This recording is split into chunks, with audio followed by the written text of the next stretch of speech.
What's going on, everyone? So there's a lot of questions with Klay Thompson and his future with the Golden State Warriors.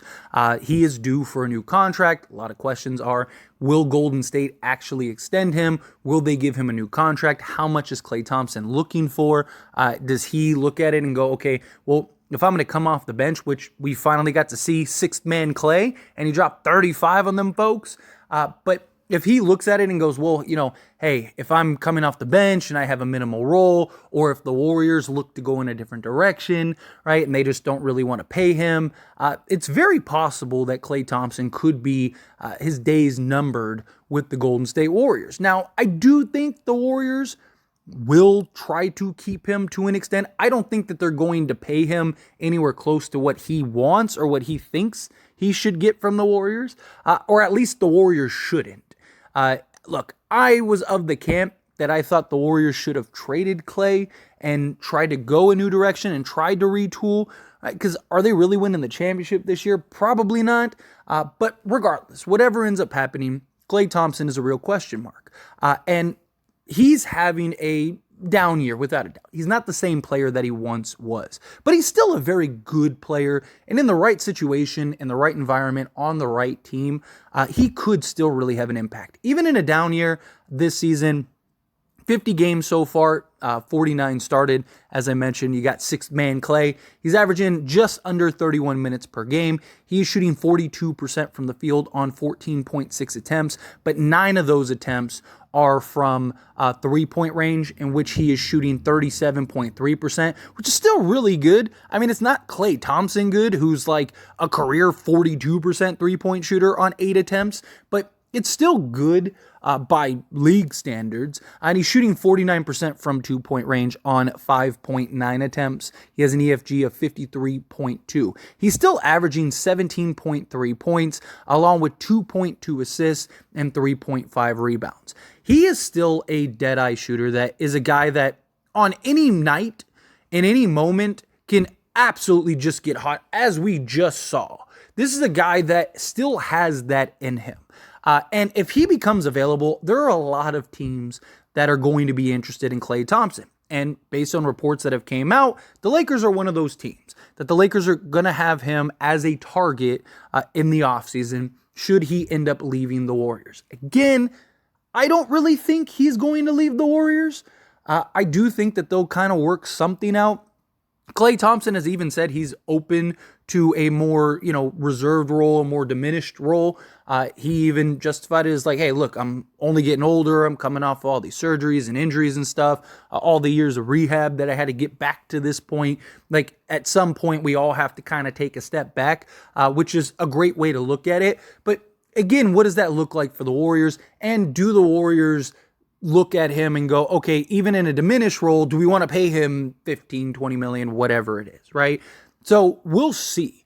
But I love the idea of Klay Thompson on the Lakers if, and only if, he's willing to take a diminished role, as long as he's willing to buy in and look at it as like, hey, I'm here to be another part in this cog, to try to win another championship.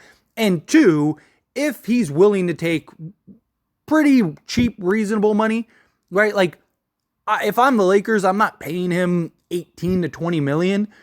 But if, say, you could get him for like the mid-level exception, which is like 13 million, then I wouldn't mind that. Because look, he's still worth he's probably worth around 15, 18 million, especially in the right situation. Right, because, I mean, that's just kind of the going rate for any average player in today's NBA. And Klay Thompson, I still think, is better than many in this league. And his just ability to always be a threat on the court, even when he doesn't have the ball in his hands, and him not needing the ball in his hands to be effective, is massive for pretty much every top team in the league. Right? Because you have a guy that can just go off at any moment, and he doesn't need to over dribble the basketball, or he doesn't need to set up and make plays for himself. He just finds a way to get open, and boom, you find him, and it's butter, right? Especially him. Imagine him alongside LeBron James and Anthony Davis. Like, that would just be unfair. in many ways. And Klay Thompson, the looks that he'd get, like the Warriors, for the most part, teams only really worry about Steph. Like teams are kind of okay with like Wiggins and Kuminga and everyone else kind of going off. But if you had Klay Thompson alongside LeBron James and Anthony Davis and all the attention that they draw and all the things that they that teams have to kind of like worry about with those two, and then to have a guy like Klay Thompson in a shooting role would be, again, it would be ridiculous. Him and LeBron James, like, I get Klay Thompson will be 35. I understand the recovering from all the injuries and stuff like that. That's why I wouldn't want to overpay him. But if we could get Klay and he's willing to accept like a bench role or maybe even a starting role, depending on what the other pieces are, and he's not demanding, $20 million a year or something like that, then I would be totally okay with that. Again, I think it depends on what the other pieces are and what else you're adding out there. The Lakers are interested in another star like a Trae Young, Donovan Mitchell, Kyrie Irving, something like that. If you were to get those guys, again, if Klay's willing to accept a bench role and just be a quality, just dead-eye shooter off the bench and go and give you, 12 to 15 a game off the bench, then I'm all for that still. But if he's looking for a starting role and he's somebody that wants to start, if the Lakers were to land a Donovan Mitchell or a Trae Young or a Kyrie, then I don't think Klay, because he's just not the defensive player he once was. He's just not that guy anymore. You could argue, let's say you got Donovan Mitchell. Imagine Mitchell, Klay, Vanderbilt, LeBron, and AD. Like, that would be tough, but I don't know.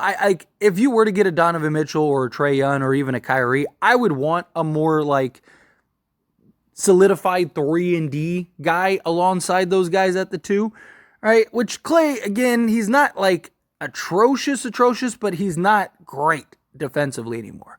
And so I just think if you were to get Klay, you're looking at him as just basically your primary shooter, right? In a very specialty role. Whatever else he provides on the defensive end and playmaking and whatnot, like all of that is just, to me, would be icing on the cake. But more importantly, I think you're just looking at him as like that specialty guy.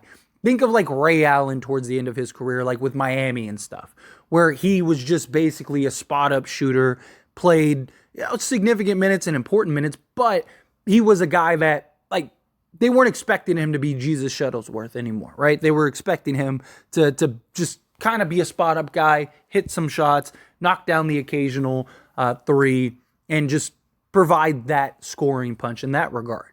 If Klay is willing to kind of accept that type of role, be that shooter, it makes a lot of sense. Like, if he was going to go anywhere outside of the Warriors, like if he was to truly leave the Warriors, the Lakers make a lot of sense considering his dad, right? Like, you would think that he would want to maybe play a year or finish the last of his years with the Lakers.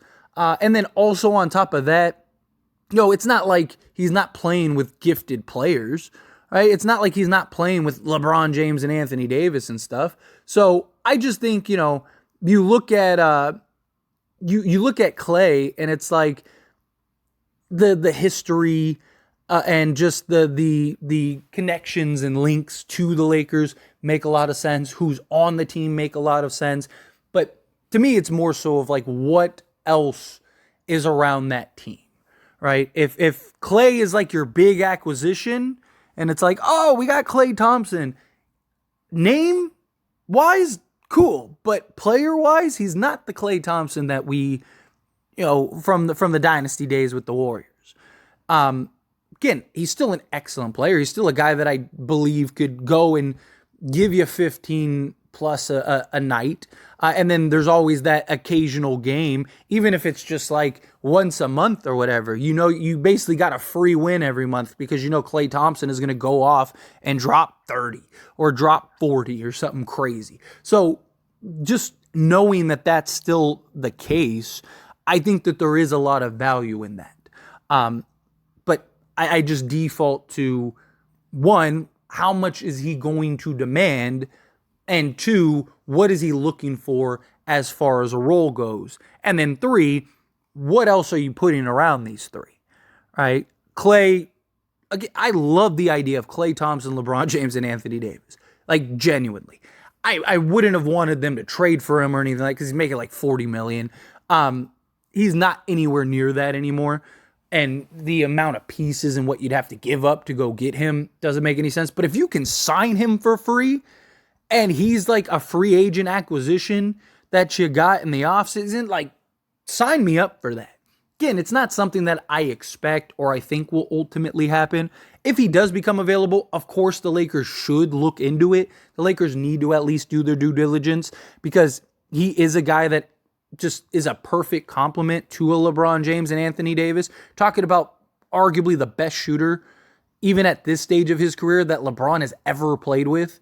And to have that by his side with Anthony Davis, I just think that that's something that it's too good to pass up. Now, obviously, again, what else is around it? If you're getting somebody like, let's say it really is Trae Young, and let's say the rumors are true, then I think it would be tough to really get Klay. Just on the fact that, you can't, I just don't see how you can start Klay Thompson next to Trae Young. If you get Trae Young, you need, Jared Vanderbilt has to be in that starting unit, and then you need a starting 2 guard that is preferably a 3-and-D guy. But if you can't, you almost have to start Cam Reddish, right? Because, again, Trae Young is a terrible, he might be arguably the worst defensive player in the league because he's just undersized. He's not like super athletic, right? So he just, you need to make up and offset him with real defensive guys. But luckily, Trae Young is so gifted on the offensive side of things that you can get away with like a Jared Vanderbilt in the starting unit. Even if you had to go with like a Cam Reddish and Jared Vanderbilt, you could kind of get away with those two. Wouldn't be ideal, but like if you got Trae Young and you weren't able to get anything else, then that's fine. But man, Klay Thompson, I just thinking about it, just like picturing it in my head, like LeBron driving to the basket and Klay just kind of floating to the corner and boom, just drilling it, right? Imagine the Warrior games, Klay returning back to Golden State. It would just be a lot of fun. It would be something that I'd love to see. Even like, and this is just me personally. This is just the fan in me. This isn't the Laker fan. Because, like, if it goes bad, then the Lakers are probably bad, so that's not good. But the fan, like, just the basketball fan in me would love to see Klay Thompson play with LeBron James. Like, what could those two do damage-wise? I know Klay, like, this isn't Game 6 Klay. This isn't, like, the star Klay Thompson that we're accustomed to. But, man, he's still very good. Right? He still could shoot that thing. And I actually think he would be better with the Lakers shooting the basketball than he currently is with the Warriors, just because, again, you have LeBron James and his playmaking and what he's able to do, Anthony Davis. Like, again, the Warriors are basically just like Steph, right? That's the only guy that teams are really worried about. But to have Klay Thompson, teams can't defend LeBron and AD the way that they usually defend LeBron and AD, which is just pack the paint, because you always have to have somebody on Klay Thompson. You can never leave Klay Thompson alone, because if he even gets an inch of space, you know that that's going in. And then once he sees one go in, it's like now there's the chance that he just goes off for 30. Just the gravity, floor spacing, and just the risk factor for other teams is just, to me, it's just too much to pass up on if you have that opportunity. Again, I wouldn't want to pay him $20 million or anything like that. I mean, the Lakers wouldn't even be able to. They'd have to work out some type of sign and trade or something. But, if depending on how things shape up, if we can kind of have our exceptions or whatever, then if we can get Klay with one of those things, then I would be all for it. Sign me up for some Klay. But anyway, again, as always, this is a discussion. Pass a question on to you. Let me know your thoughts and opinions down in the comments below. What do you think? How do you feel? Would you be all willing to sign Klay Thompson in the offseason if he were to become available? Do you kind of agree with me? Like, it just depends, one, how much, and two, like what is he expecting his role to be. Again, I don't mind, like, if the Lakers went and got, say, DeJounte Murray, right? Like, let's say they don't get Trey, or they don't get and they just end up ultimately trading for DeJounte Murray, then I would be okay with you starting Klay. Like, I think DeJounte, Klay, Vando, LeBron, and AD would be perfect. Like, that's balanced. It's good. You got the point of attack with DeJounte Murray. You got Jared Vanderbilt. Klay Thompson can kind of still hold his own a bit, right? And then LeBron and AD. Like, that's fine. And then you'd have more than enough firepower between Klay Thompson, DeJounte Murray, LeBron James, and Anthony Davis that you can live with Jared Vanderbilt on the starting floor or on the starting unit. So it just depends. Depends on what the team shapes up as. But again, how you feel, what your thoughts are, love to hear it. Let me know down in the comments. That being said, if you haven't liked this video, hit that like button. Helps me out a lot. Lets me know you enjoy these types of videos, and I truly appreciate it. If you're not subscribed to the channel, hit that subscribe button. Turn on the bell notifications. Appreciate y'all. See you in the next one. Thank you.